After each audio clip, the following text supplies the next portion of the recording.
As we were saying, we've had a couple of weeks without a game.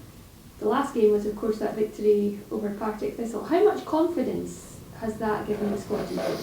I think the performances this gave us a fair bit of hope of what's going to come to the end of the season. Now, we've been working really hard prior to that game as well, and I think the signs in the Morton game were positive in terms of what had been.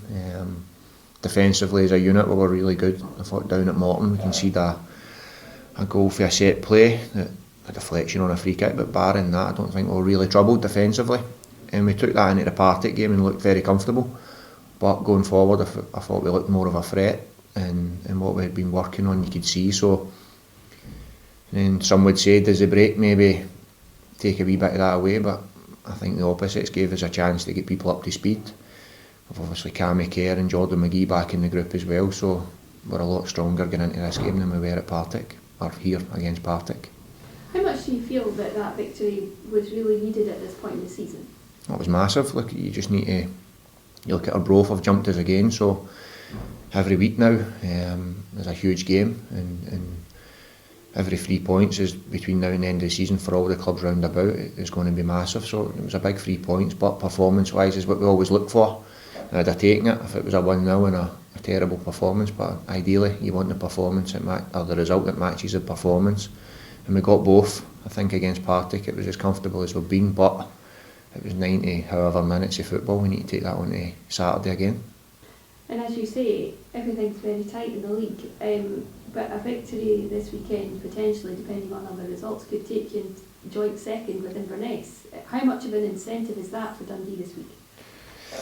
I don't think it's one that we'll even speak about as a group. Now, the players, of course, will be aware of that. We're aware of it, but we need to take care of our game. We need to go down there and just make sure, one, the performance is right, but the main thing is we come away down there with a positive result, and we're bringing the points back up the road, and then whatever happens elsewhere happens.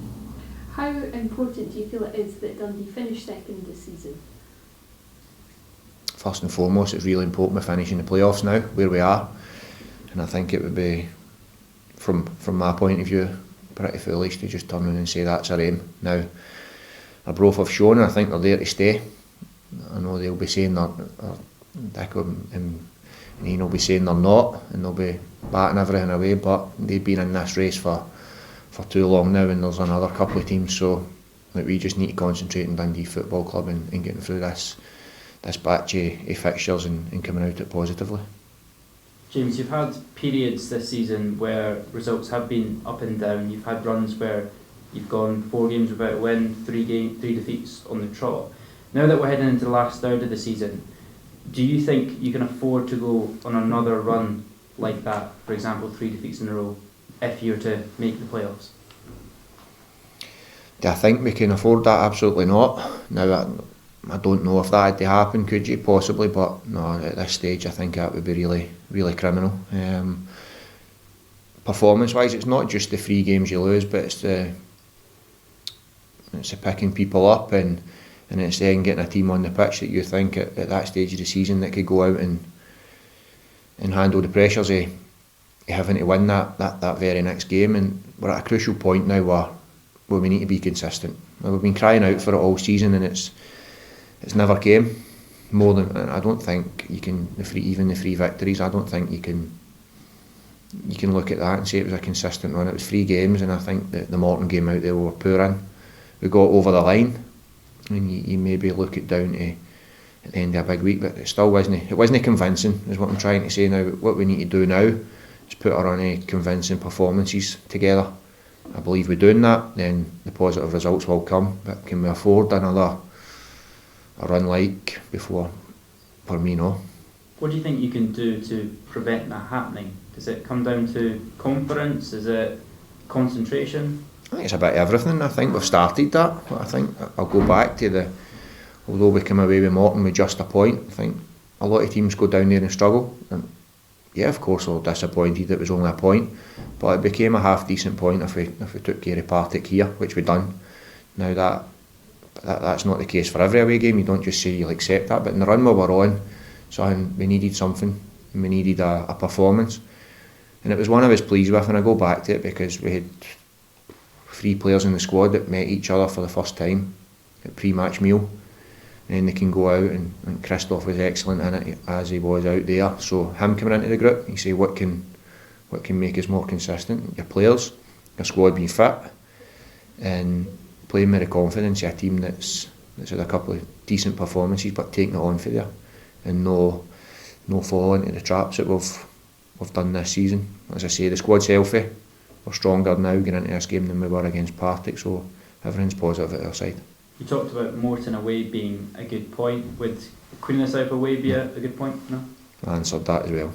I say that you don't say that for every away game, but in the situation we were when we went to Morton, when you look at all the circumstances, 3 players went in, and how comfortable we were in the game as well, it becomes a good point then. If you follow up with a win the following week when you hadn't won, and you just could probably tell me 4 games maybe at the time, so it was a positive performance, but only backed up with a good 3 points. But we need to build on it, and we need to go down and take maximum points this weekend. And on Queen of the South, kind of what are you expecting the tests that they'll bring? Well, in the 2 games we've played them this season, we've failed to beat them. They came here and deservedly so won the game.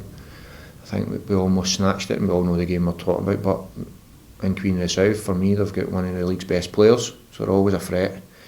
Going down there, it's a tough place to go, and they're desperate to get exactly what you said we were a couple of weeks ago, to get something positive in about their football club. So it's a real test, we know that, and it's a difficult game, but we need to go down there confident that we can come away with 3 points. Just one final question for myself.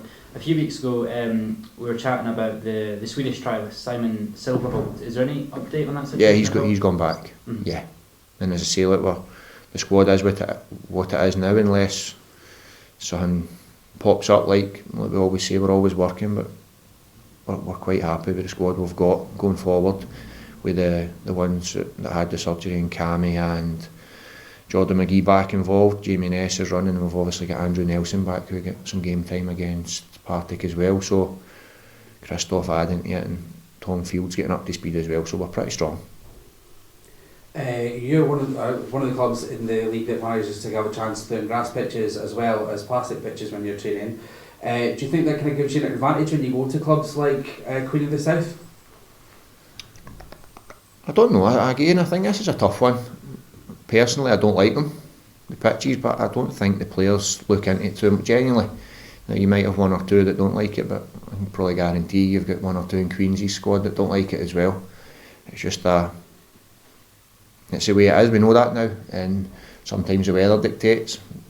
We train on an artificial pitch most Fridays, so that's through choice to get indoors and to be able to do our work. We're not going to be hindered by the weather, particularly at this stage of the season, but we've also got the luxury of doing that when we want to do it, and for the last 2 weeks we've trained on Astro, so it's no, like, for me, it'll certainly not be an excuse, and it's not something that we'll even be speaking about to our players. It's part of the game, we know that, and we'll go down. It's the same for them, it's the same for us. They've trained on it, it's the same. The last 2 weeks we've been on it as much as them, so it'll certainly not be an excuse.